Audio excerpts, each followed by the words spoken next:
2-1 at the moment here for Dignitas going up against Fnatic, and they are 1 game away from advancing forwards in the lower bracket. And at this point, I feel like we should add about maybe 2 or 3 seconds to the Bunker build time, because Bunker is doing work constantly through this tournament, Kaldor.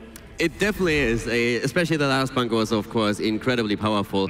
But I think what it came down to for me personally was 1 single kill in the game. And that was the kill on Diablo as Fnatic is pushing with the Protector through the bot lane. Because not only did it force Fnatic back, but that Bunker play that you highlight, Diablo at that point, if I'm not mistaken, I'm pretty sure that you know a bit more about that later, didn't really have any souls at that point.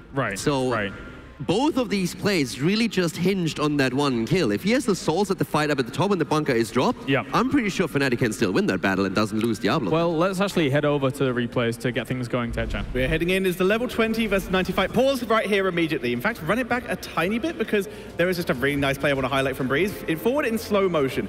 Breeze, he's looking for an engagement. He actually tackles a minion here to get to point, but they're unable to get a lot of work done. Now, here we see the follow-up move in here by Fnatic to try and get to their team. Here comes the Earthquake and the Lightning Breath to try and slow everyone, and that completely separates JPL. Indestructible, though. Pretty good ability, but SMX's positioning keeps himself outside of the sleep to get the full nature skill. Now, pause here for a second. Here, what we saw here, like you said, Diablo did have souls in this particular moment and does go down. This gives Poik a reset as he's able to do so. Now, the next target here would be SMX or Quacknix, who are far away. Benny, who is taking a lot of damage, but he's already eaten a combo and survived. So the next target here would very clearly be Maina, and he already has Snitch next to him. This would be where the pressure would continue, but let's play it forward. Maina, he's done with this fight. He knows he could take so much damage here. He just immediately ice blocks until everyone is far enough away. If he had gone down, seeing as he was the one in the most danger, that would have immediately given Dignitas the resets they needed to win that fight. Instead, he did delay the fight long enough so that he could back up with the rest of Fnatic. Trick, your thoughts? You were talking about that Bunker, and for me, the fight at the top by the support camp was the moment where, of course, we had Dignitas with that big victory. The Bunker, first off, saving the team, but also, I want to call out Stitch, man. I feel like Stitch typically is a player that we've been talking about a lot throughout the entire year, as growing, becoming a leader on this team, and usually being cool as a cucumber. He's had some moments that have been as sour as a pickle, but the cleanup that he had there at the end of the support camp to get the kill and then the follow-up into a Jaina is what secured them in the game there, so I wanted to call him out. Only you would describe it as sour as a pickle, but there you go. It's time to get into the draft. Game number 4, as we do have Fnatic going up against Dignitas. Dignitas is 1 game away from advancing through the lower bracket. The interesting part for me for the entire series is that while we see a couple of really cool moments where players absolutely shine and put their mark on the series, overall I would describe it as quite a bit more sloppy than what I expected. Yeah, it's been a bit all over the place sometimes. Yeah, it has been all over the place there. So it's not as clean as I expected, especially from Dignitas' perspective, where they showed extremely clean games throughout 2018. I feel like a lot of that is adrenaline, right? You're on the landscape, you're in front of this crowd that's cheering for everybody. It gets to people, it really does, and it has been a little bit sloppy, but that's what makes it so exciting for me. It's just so surprising because these are the teams that have the most experience by composure, far. So obviously it adds, but I thought they would be able to deal with it a little bit better than they do. So a point here to make for this ban is usually Dignitas would be banning the Maya, but I was just about to point out this is a very solid Abathur map, and Fnatic have already won with it in this tournament. So it does lower the priority of Maya a little, and we're already not seeing it picked up. Fnatic prioritizing the global and the rotational aspects, which is so important on this map. With Abathur gone, you move down to the next global, which in this case is Dahaka. And it's imperative on this battleground, and also between these 2 teams. Dahaka played often for Dignitas. I mean, Fnatic is aware of that with Wubby wanting to play the hero. Bad Benny's been playing a lot of Dahaka, and he's been a priority for a lot of teams in this tournament, so Fnatic is opening up with it right away. But that does leave Malfurion open. Will Dignitas move into it? Malf, Maiev, classic Garrosh, but as we said before, both these teams appear to have moved away from the Garrosh a little bit. So many of these high priority picks have been let through because the Tracer has been targeted banned due to how solid Dignitas are with her on this map, and the Abathur due to incredible map hero efficiency. I would say that we are going to see something along the lines of Malfurion Blaze, Malfurion Garrosh, maybe another tank coming in play. That's probably the most likeliest, but I think Malfurion has to be a staple pick here. I would agree. Malfurion maybe, it's going to be Genji here. I was going with Hanzo, wrong Shimada there, but The Genji coming in, gonna be able to put some pressure onto those objectives, and we saw how well those resets can work, how good Snitch was in that previous game, as Trick called out here. And they played Genji every single game in this series so far. Really high priority on him, considering that normally we don't have that much of a focus on him by both of the teams. Actually, you look at Europe versus Europe play in 2018, Dignitas played in 42 games, he played Genji only 12 times. What about Fnatic, though? Because I feel like Quack is someone I think about Genji. When I hear Genji, I think about Quack wanting to move into it, right? It's usually something that they pull out pretty often. And I feel like this is something that Dignitas is trying to keep away from Quack. And still give him the moment to even explode a little bit. Would make sense here. I could agree that that could be a good motivator, like you said, as Quack is incredibly solid on the hero. Instead, though, for the moment, with Genji stolen away, we're moving into Muradin to add a bit of a denial to JPL over there.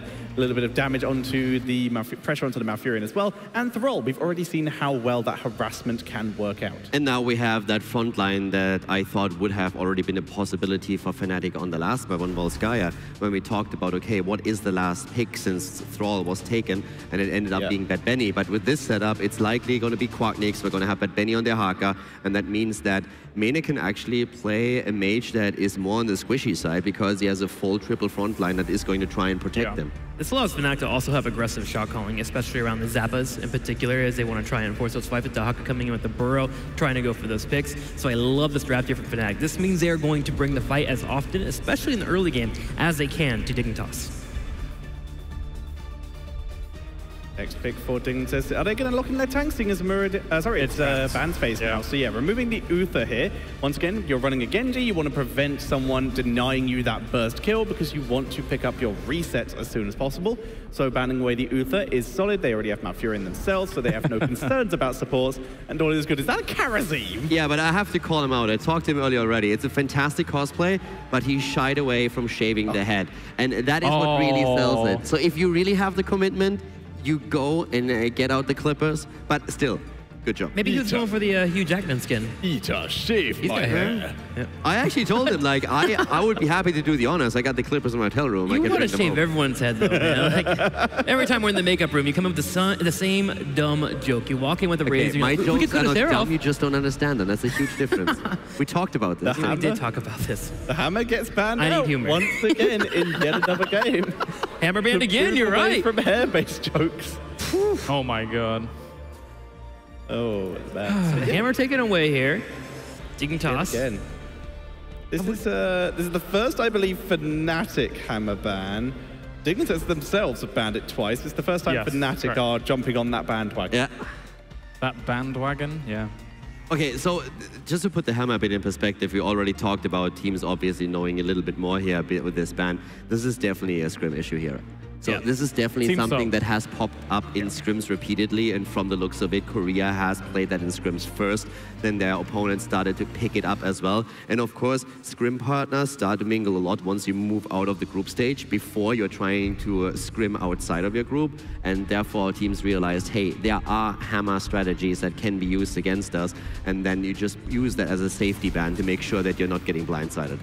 Double Shimada, solid solo laner. Dignitas looking pretty good here. We've already seen it, just how effective that bunker can be, so not surprised at all to see it return. I'm also surprised that they banned the hammer over Blaze. That really just shows how much respect they have for that pocket hammer strategy that we haven't seen yet, because hammer continues to get banned out.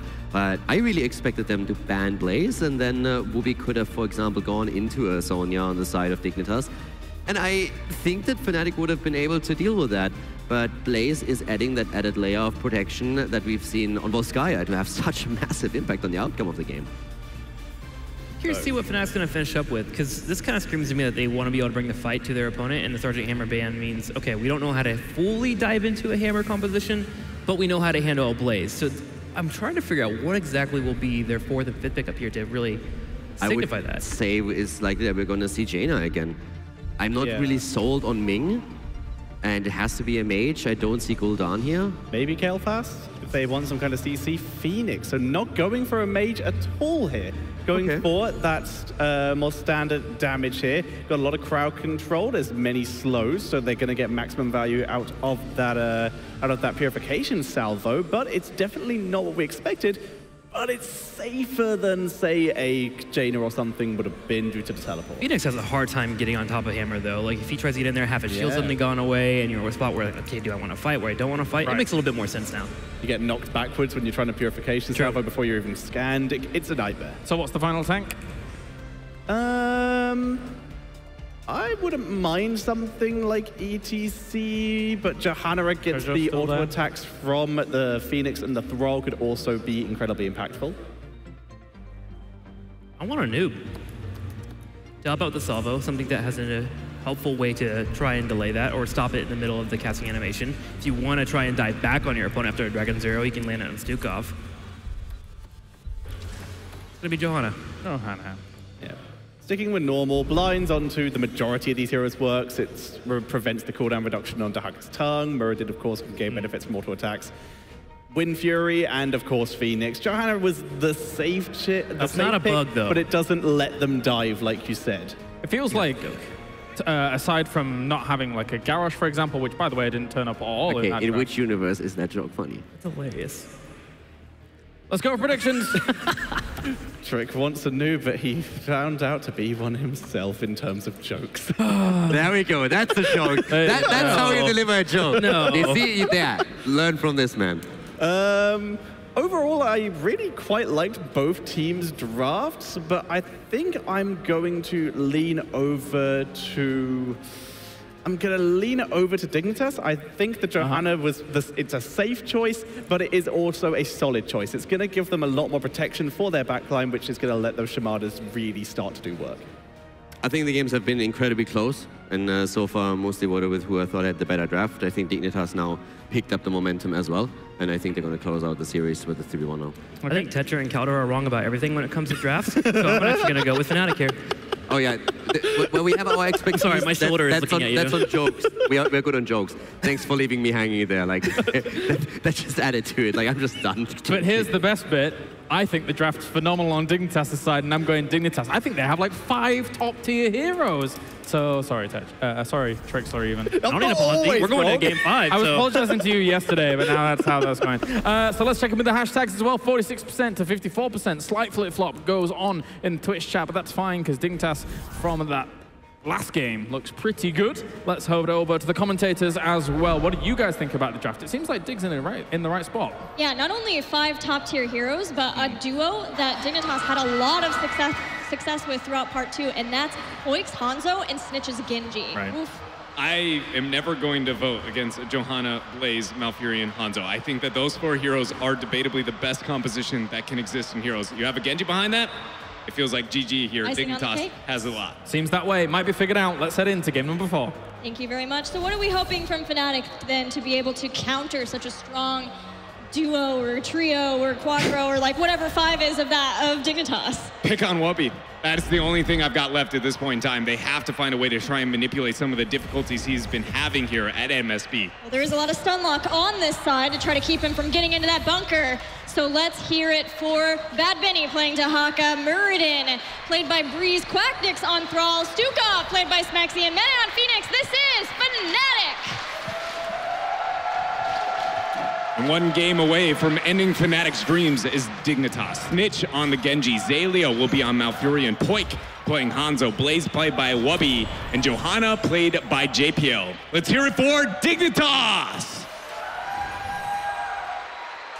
There's been a lot of pressure shown in this series, and the pressure only mounts as we go further from here because the winner of this series gets the responsibility of being the sole remaining European team left in the HGC Mid-Season Brawl, a tournament that Europe dominated last year, but it's a different year and it's a different tournament.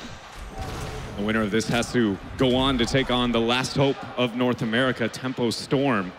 You know that a lot of the teams, especially out of the European region, want to make sure that they control, and maintain the dominance that Europe has had over North America. But I'm not gonna lie, Gilly, after this series, I feel like Tempo Storm looks at this and they go, we have a shot. Especially when you reverse sweep, when all odds were against you versus Ballistics. It's gotta feel pretty good, but for now, we are still on Team Dignitas versus Fnatic as we get ready for the first altar phase happening in a little while, a couple minutes out still. The teams prepare for that by looking at the Sappers. Breeze gonna slow things down for JPL, but not so much as an invade. just making sure that they can get their own sappers against this. One of the kind of silver linings here is Dignitas looking for a slight invade attempt, Wubby being able to win when it comes to the rotation, but Brush Talk is always an option there for Benny if they would like to do so. But one of the silver linings for Fnatic's composition due to the raw poke and health and sustain across the board for Dignitas is that every hero on their composition has their own individual sustain. Dahaka, Murden, Thrall, and Phoenix with the greater, shield regeneration, greater than health regeneration. It puts them in a position to deal with the poke a lot. But I can't help but feel like, again, based on how many layers of protection there are, that it's going to be too much. And even more so based on, I talk about the synergy of those 4 heroes, but we haven't even talked about the fact that, that Tetra pointed out that the blind is going to rid of a lot of the main damage sources for Fnatic. So a lot of pressure goes on to Salvo, and there's always that bunker opportunity for Dig. Right. I think there's going to be a lot of pressure to get the fight going in your own way, because there is opportunity for re-engagement on either side. Breeze had a moment there to maybe capitalize on that natural agility, but, Snitch waiting in the wings there, enough to be able to scare it back. Yeah, there is opportunity for re-engagement on either side.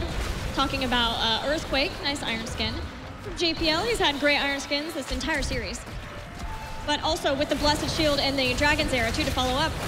Maybe looking at a first pick as the Altars Up be activating in 30 seconds. And remember, with the Global, this should be more advantageous for Fnatic. Find out here. Dignitas has a major advantage when it comes to position on bottom, but the root's gonna land there. Deflect already dropped. Snitch trying to make the way out. Mane gotta get the warp over the wall, but the jet propulsion out from Wubby is going to allow him to get out of here. But it's gonna force the tap. A huge disadvantage when it comes to one versus one capabilities of that Genji. That normally is what you look at when looking at the double top altar. So Fnatic capitalizing on the positive trade on that skirmish, going to start that top right. Bottom picked up by Xaylia, and now Dignitas. Question if they can pick up their own altar. Well, that was Xaylia in the bottom, so this is supportless for a few more seconds from Team Dignitas, but Fnatic, trying to do something different with this composition, but maybe not being able to capitalize on their global in the same way because they were so focused on trying to get that pick from Team Dignitas and they didn't get it. So Dignitas wins out in the first altar phase, but of course it's Towers of Doom. It's a long way from over. Dignitas here make the transition back to the bottom half of the battleground. No surprise, that's where a lot of the focus is going to lie. Really respect the amount of patience you see there from JPL, willing to risk a double sidestep before, even questioning usage of that Iron Skin. Because at this level, those type of cooldowns, the minute you see that used, you oftentimes see the team go, all right, this is our opportunity. We can get that all in there.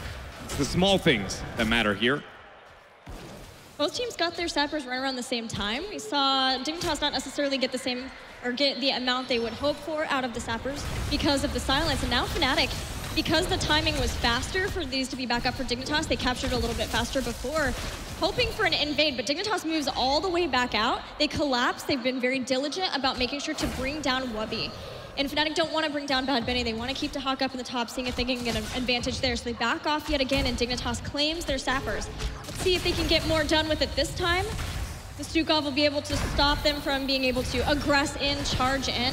We're going to have altars in 30 seconds. That's one of those situations, though, that, why Wubby has earned his name as one of the best offlaners in the game. He set up that minion wave and stacked it to be up at the time that they were going to be able to get the threat on the bottom half of the battleground. He wasted 0 minions. He has spent a solid amount of time on the bottom half, and Fnatic doesn't have any experience advantage to claim for their own. Dignitas, again, showing why they were so dominant within EU. See if they can keep up that momentum here with this altar phase. And I really like the decision, knowing about the Stukov, to just move up instead and take out some of the turrets in the mid. And with that, giving them that little bit of an experience advantage. Flat trade across the safe altars for both sides means that the core house still in favor of Team Dignitas, but Fnatic keeping right up with Dignitas and now have their own sapper camp that maybe they can try to get something done with in the bottom lane, as the Dignitas have not been overly aggressive in trying to move in and steal these away from Fnatic. But there's a big collapse onto Benny, and he doesn't realize it, at least not yet. He's going upwards. He's going to have a Dark Swarm in a couple of seconds. There's a jet propulsion. Burrow opportunity in a moment, but Poik throwing out that scatter arrow. Benny's just trying to buy time for the team. He's got the Burrow, but the jet propulsion interrupts. And that Burrow now, no brush stock opportunity. Dignitas get first blood. Really well done by Dignitas to hold off on all of the abilities, because we saw the start work out and it seemed like he might be able to get away from that, but having the jet propulsion till the end, waiting until he tried to burrow and getting that but Fnatic take advantage of how many resources were devoted toward the top and getting those sappers take down the bell tower in the bottom lane. This brings them right back up in experience and gives them bot lane control. That is huge, a fantastic response from Fnatic. And that's why you saw Benny just kind of, transition out. He goes, as long as I can get as much time as possible. It was conveniently timed with those sappers as well, so double the damage on the bottom half of the battleground, and that is really going to be problematic for Dignitas when we start looking at how much siege they have. It's almost non-existent. Dignitas trying to capitalize on the fact that they have a Hanzo on their team, one of the best bosses, and knowing that everybody on Fnatic showed themselves down below, that we see the zoning from Wubby throwing out the flames here, and that's going to be 4 shots for free here. Very early boss. Blessed and Twilight Dream. A lot devoted to ensure that Team Dignitas don't have to deal with Fnatic getting on the point. It had to be Breeze. Breeze maybe looking to dwarf toss in, but Fnatic burn those abilities to make sure that they don't end up falling victim to Fnatic there. Fnatic, though, want to keep this bot lane control in their favor. Dahaka channeling this is 5 shots, giving them that extra one because of the bot lane and feeling confident, get onto the sapper point.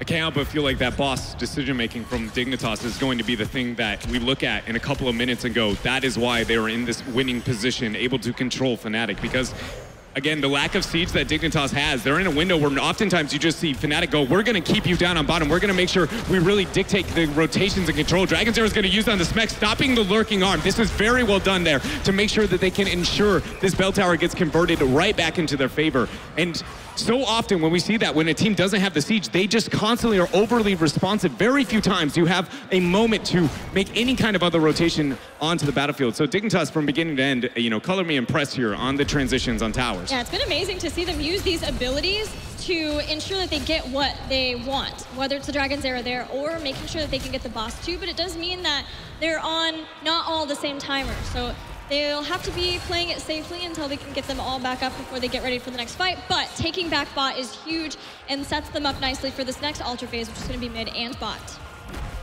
Sappers started here for Fnatic, and as we've seen in the past, Dignitas question if they want to invade, not so much without the Dragon's Arrow. Stall it out a little bit slower here. That 3-shot advantage. Earthquake, lurking arm, and salvos, pretty scary I to try mean, to invade into. Yeah, it's also a great point there. Pretty difficult to get through that hard crowd control there. Dignitas might be able to depend on the 13 Talontier here. I think it's less likely than the other kind of situation here. I feel like they're going to find themselves having to address this skirmish, and we're kind of yet to see a full 5-on-5 here. So we'll see if Fnatic's composition has what it takes with that Earthquake salvo. Breeze able to try and attempt there with that door toss Stormbolt. Massive shove is going to go ahead and push JPL out of this. Quacknix questioning if he wants to start the channel. Nobody showing interest over mid. Mene starts bottom altar. So the massive shove pushed back JPL from getting a start on a fight with a Blessed Shield. Dignitas make it in time to stall out Fnatic from channeling this. Dignitas are closer to 13, but it's Fnatic who have the global, who have the continued push and the pressure of Dahaka until he is forced to stock down. Wubby shows himself on mid, starts the altar.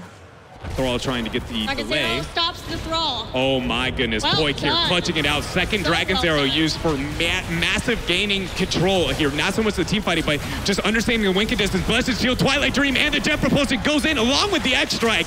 And Dignitas get a kill here.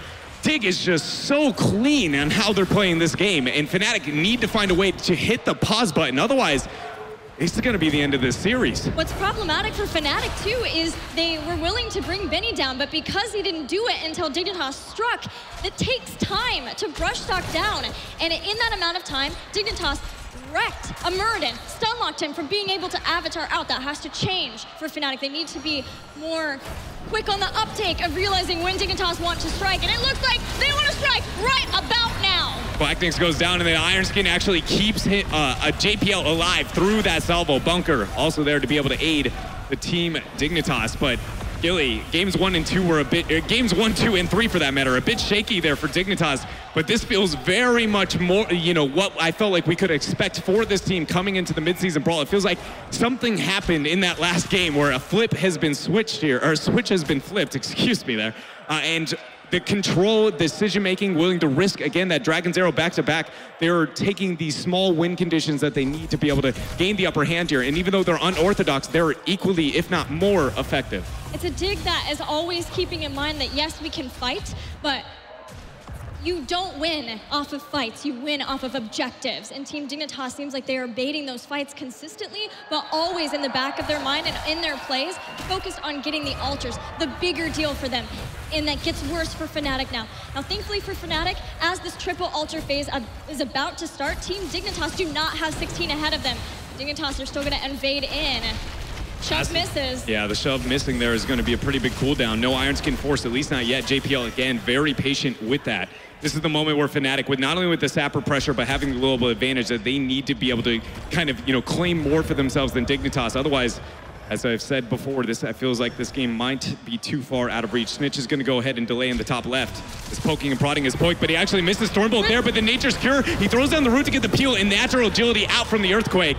Dig just barely escape. That is a long cooldown that Fnatic now do not have, but it does ensure that Fnatic get a double altar and are firing back, but they're still set at 12 shots, and there's a boss up. Fnatic Snitch knows. Immediately go to the boss, but Snitch does realize. Still though, there's Johanna and Hanzo all the way in the bottom. Dragon's Arrow's up to help, but no Johanna here, no Blessed Shield.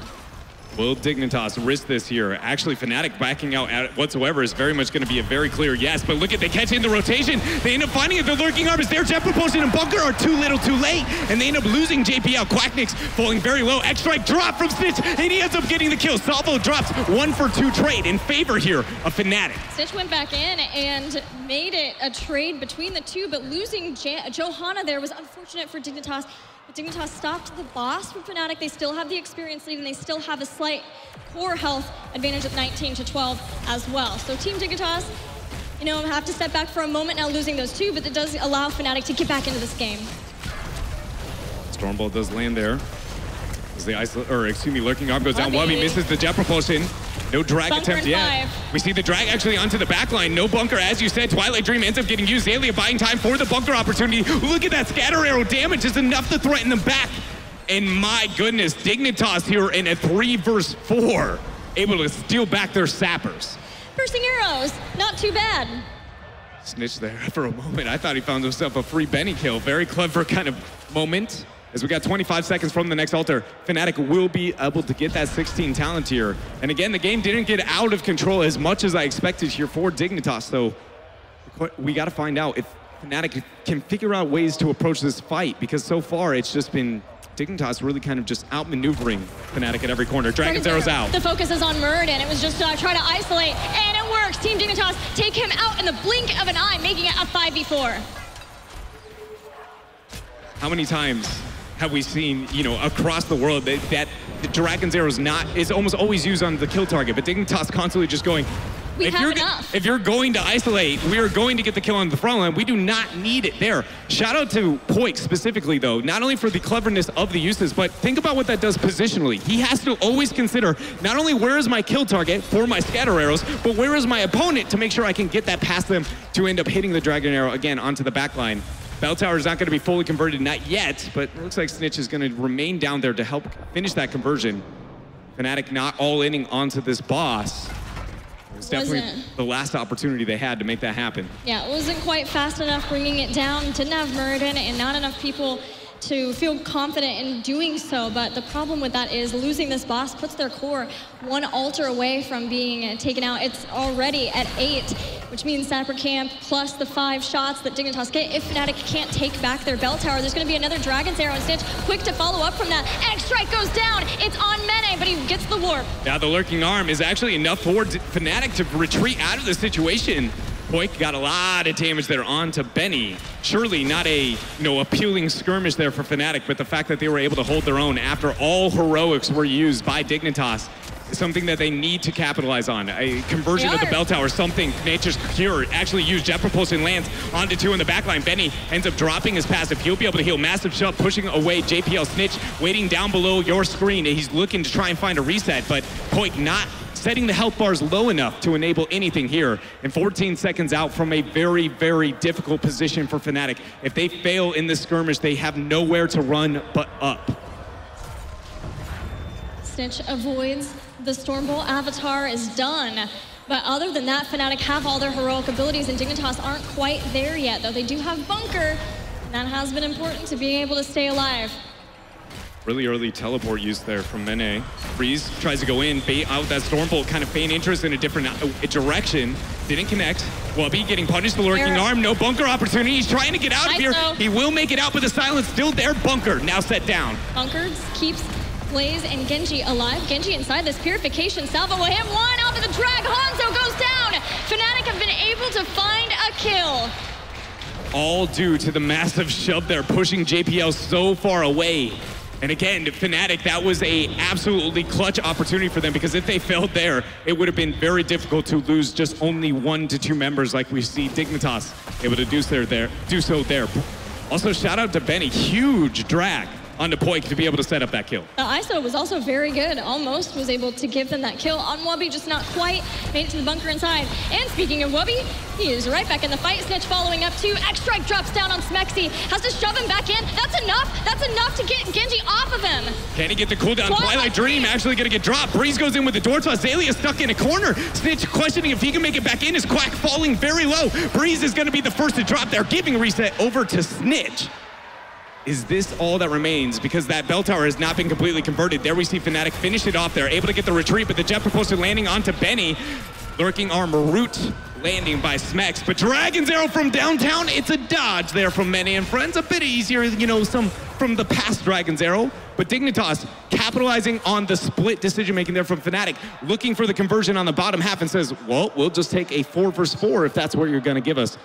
And that's something we typically don't see teams, you know, kind of capitalize on other than the Koreans. And part of the reason we look at Dignitas as the Western hope at MSP. It does feel like Dignitas have finally found their stride after an entire tournament's worth of struggles in this game 4 versus Fnatic. It's not over yet for Fnatic. They're behind in experience, behind in the core health, as now 4 shots remain on their core.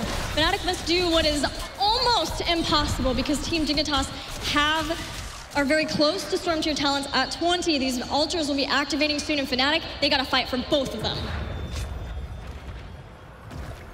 Fnatic posturing, knowing they can't give up anything here. Jay starts the first channel, but surely gonna get interrupted. Door toss is the decision. Jet propulsion used by Wubby. He's gonna get stunned out. A lot of damage, but look at Benny with that brush shot falling low. Twilight Dream after the Dragon's Arrow, and Benny is out of here. Lurking arm trying to buy some room for Fnatic, but I don't think it's gonna matter. Johanna gets into the bunker along with Wubby. Jet propulsion number 2 gonna land. Snitch is gonna eat a full salvo, but he gets onto Mene and ends up getting himself a reset. Specs is there for the massive shove, but with 2 members down, this is just cleaning house for Team Dignitas, and it looks like that is going to be it as Wubby starts this altar. Takedown 4, and Wubby will get the final channel. Team Dignitas tear down the Fnatic flag and will move on to the top 4 of the Mid-Season Brawl to face Tempo Storm. With how this series started, I am amazed that it ended with such control and, I want to say risky, but it very much was not risky. Just aggressive decision-making without risking a positioning and things alike for Team Dignitas. As I said, it felt like something just switched between games 3 and 4. It really does feel that way, and it was necessary, so necessary for Team Dignitas, because, you know, at one point they lost game 1. It felt like Fnatic might be able to take them out, and you know, we've talked about there's no pressure on Fnatic as a team. There was no pressure for them at this tournament, except maybe, you know, being the home team, the return winners of the Mid-Season Brawl. But for Team Dignitas, yes, they won the Western Clash, but for them it was always about being able to come to an international event with Korean teams, with Chinese teams, the best of the best from every region, and be able to show how strong of a team they are. So for them to struggle throughout this tournament, it's great to finally see them be able to find their stride, as I said. Now we've got to be wondering, how long can that uphold, though, for Team Dignitas? Because as I said, this, you know, knowing the winner of this has to move on to Temple Storm. Temple Storm has been waiting there, sitting there going, again, I feel like they've been looking at this series and go that there is enough weakness there that we can try and punish, especially when looking, again, games 1 through 3, the performance on Wubby, the exact opposite of what we expect out of such an amazing offlane. Well, that is all from us here at the casting desk. Let's head back to the Analyst Command Center for more. That's right, we're back, and Dignitas shakes off all the cobwebs a little bit and is able to advance forwards with the 3-1. It feels like the first game here in the series, ultimately just a little bit of a blip in the road when it comes to EU power level. It was definitely a lot cleaner and way more of what we would have expected. Now, Fnatic still fighting back and making it a tough game, but just from the way that Dignitas presented themselves, much more what we expected heading into the series. Gives me hope for the next one, because that's definitely something that has to be on their mind now, and that was what worried me the most when I was looking at the two teams throughout this series. I think for a lot of people, for the next series in the lower bracket, there's a lot more riding on the line than just the concept of, oh, we'll move through the lower bracket. What are you talking about? We'll get there later on, of course. But overall, Tetra, it was good to see Dignitas being so forthright here in the last game. It really was. That was much smoother than some of the other games. They had great uses of bunker, and honestly, I can't help but talk about Boyk here, who did so many good Dragon Arrows in that game. There were so many fights that he basically solo carried with either separating people from the rest of the fight or just setting up for fight. Well, let's take a look at our top 3 players here before we kind of continue on with things, of course, as there were quite a few players, a lot of them including Bunker, but Bunker's really useful. There was a bunker load of fights, bunker load of options for me to pick from, but I've narrowed it down.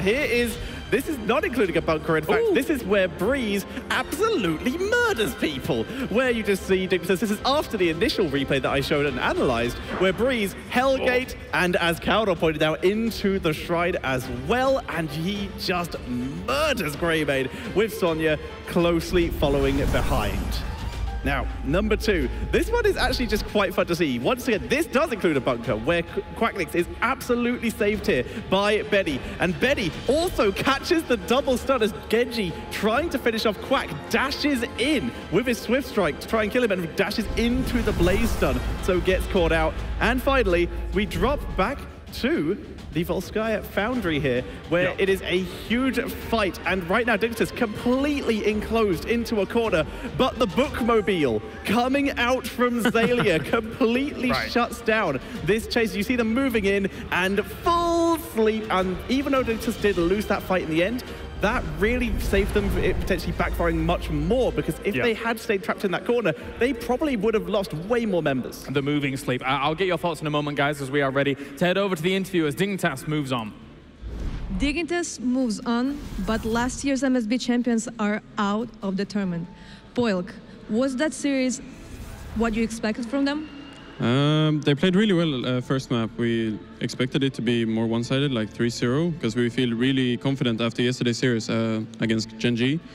Like, I feel like we played really well yesterday, but everything just didn't go our way, and we messed up the 2 last maps where I feel like we had a flow. So I was really confident going into today's matches. But what happened in that first game? What went wrong? Honestly, I don't remember much of first game. I just remember the 2 last, but they had a really good draft first. We didn't really get much out of the Greymane, and they punished Genji really hard with the CC comp. So it was really well executed by them, all the combos. They went for like really good picks, and we just got behind, and there was not much to do from that point. But your next series will be also today, and you'll be playing against Tempo Storm. Are you prepared? Because they just won against Ballistics, so they're really hyped. Do you think you'll be able to beat them?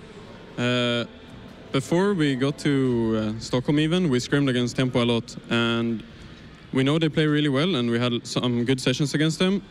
They are playing really well now, and they probably have a lot of momentum after that reverse sweep, but I'm confident that we can close it out and win against them.